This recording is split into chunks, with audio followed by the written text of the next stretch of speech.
தமிழ் இலக்கியம்னா உங்க மனசுக்கு என்ன வருது? காதல், வீரம், பக்தி இதுதானே. ஆனா அது மட்டும் இல்ல, நம்ம தமிழ் இலக்கியம் ஒரு மிகப்பெரிய டெக்னாலஜி களஞ்சியம். வாங்க இன்னைக்கு நாம அந்த பக்கங்களை புரட்டி நம்ம முன்னோர்களோட அறிவியல் அறிவை கொஞ்சம் வெளியில கொண்டு வருவோம். ஒரே ஒரு நிமிஷம் யோசிச்சு பாருங்க. நாம கவிதைகள்னு ரசிச்சு படிக்கிற விஷயம் எல்லாம் உண்மையில டெக்னாலஜி பத்தின குறிப்புகளா ஒரு டெக் மேனுவலா இருந்தா எப்படி இருக்கும்? இந்த ஒரு கேள்விதான் நம்மளோட இந்த முழு பயணத்துக்கும் ஸ்டார்டிங் பாயிண்ட்.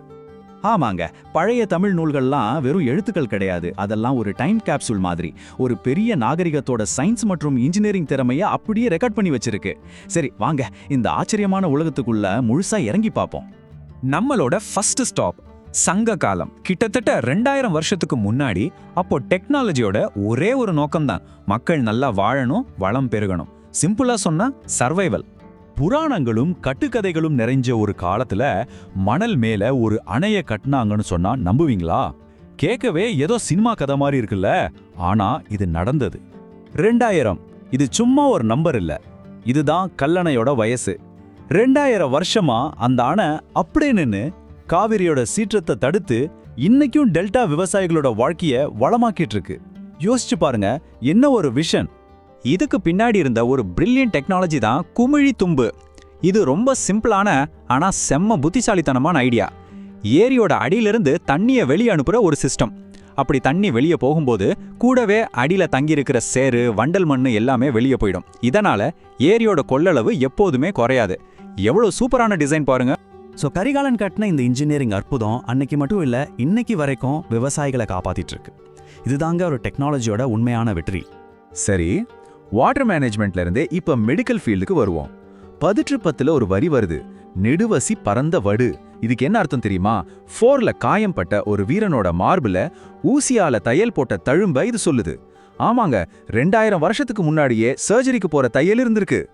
நம்ம ஆளுங்க நிலத்துல மட்டும் கில்லி இல்ல, கடல்லையும் கிங்கு தான். நாவாய், வங்கம், தோணின்னு தேவைக்கேத்த மாதிரி பல வகையான கப்பல்களை செஞ்சிருக்காங்க. அப்போ டைரக்ஷனுக்கு ஜிபிஎஸ் இருந்துச்சா? இல்லவே இல்ல, வெறும் நட்சத்திரங்களை பார்த்து தான் போயிருக்காங்க. புறநானூறு அவங்கள வழித்தொழில் ஆண்ட உறவோன்னு சொல்லுது. அப்படின்னா காத்தையும் அடக்கி ஆண்டு கடல்ல பயணம் செஞ்சவங்க நம்ம ஆளுங்க. காலம் மாறுது, அதோட சேர்ந்து மக்களோட கவனமும் மாறுது. சங்க காலத்துல வாழ்வாதாரத்துக்காக இருந்த டெக்னாலஜி பக்தி காலத்துல இறைவனுக்காகவும் பக்திக்காகவும் பயன்பட ஆரம்பிச்சது. இது ஒரு ரொம்ப முக்கியமான டர்னிங் பாயிண்ட். ஆமா, இப்ப நாம பக்தி இலக்கிய காலத்துக்குள்ள நுழையிறோம். இந்த டைம்ல டெக்னாலஜியோட மொத்த திறமையும் எங்க பயன்பட்டுச்சுன்னா, பிரம்மாண்டமான கோவில்களையும் தெய்வீகமான கலைப்படைப்புகளையும் உருவாக்குறதுக்கு தான். சோழர் கால செப்பு சிலைகளை பார்த்தா அப்படியே மெய் மறந்து நிப்போம் இல்லையா? அதுக்கு பின்னாடி ஒரு அற்புதமான டெக்னாலஜி இருக்கு. அதுதான் மெழுகு வார்ப்பு முறை. யோசிச்சு பாருங்க, முதல்ல மெழுகுல ஒரு சிலையை செய்றாங்க, அதை சுத்தி களிமண்ணை பூசுறாங்க. அப்புறம் சூடு பண்ணும்போது உள்ள இருக்கிற மெழுகு உருகி வெளியே வந்துடும். இப்போ உள்ள ஒரு காலி அச்சு இருக்கும். அந்த அச்சுக்குள்ள உருகிய உலோகத்தை ஊத்தி களிமண்ணை உடைச்சா காலத்தால் அழியாத ஒரு மாஸ்டர் பீஸ் ரெடி. இது வெறும் கலை இல்ல, இது ஒரு ஹை கிளாஸ் மெட்டலர்ஜி.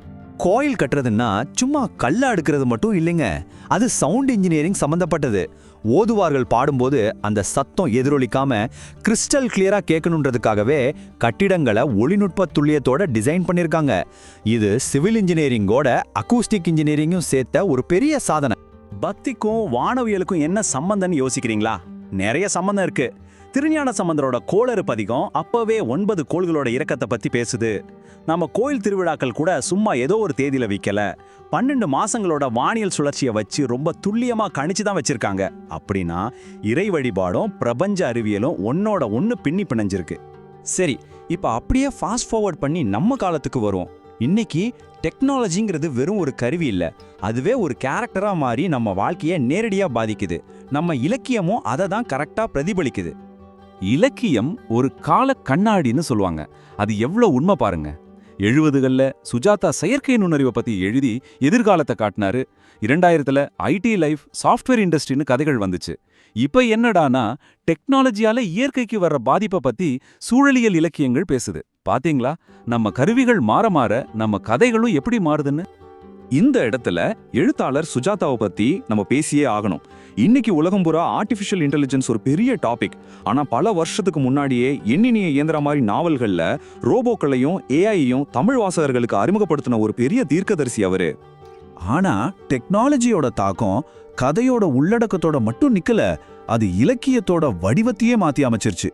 இப்போல்லாம் பிளாக்ஸ், சோஷியல் மீடியா போஸ்ட், ஏன் சாதாரண டெக்ஸ்ட் மெசேஜில் கூட கதைகள் சொல்லப்படுது. புத்தக பக்கங்களுக்கு பதிலா ஸ்கிரீன்ஸ் வந்துருச்சு. இதுக்கு பேர் தான் நுண்ணிலக்கியம். டெக்னாலஜி பெத்தெடுத்த ஒரு புது இலக்கிய குழந்தை. ஆக சங்க காலத்திலிருந்து இன்னைக்கு வரைக்கும் பார்த்தா இது ஒரு தொடர்ச்சியான மரபு. நம்ம கருவிகள் மாறலாம், ஆனா நம்ம கதைகள் தொடர்ந்துட்டே இருக்கு. நம்மளோட கருவிகளுக்கும் கதைகளுக்கும் நடுவுல ஒரு ஆழமான கனெக்ஷன் இருக்கு.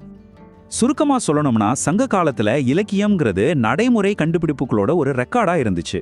பக்தி காலத்துல அது தெய்வீக இன்ஜினியரிங்க்கு ஒரு இன்ஸ்பிரேஷனா இருந்துச்சு. இன்னைக்கு அது நம்மளோட டிஜிட்டல் வாழ்க்கையோட ஒரு பிரதிபலிப்பா, ஒரு விமர்சனமா இருக்கு. இது ஒரு தொடர்ச்சியான அறிவு பயணம்.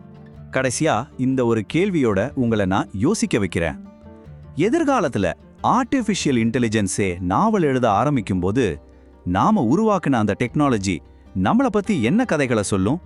யோசிச்சு பாருங்க.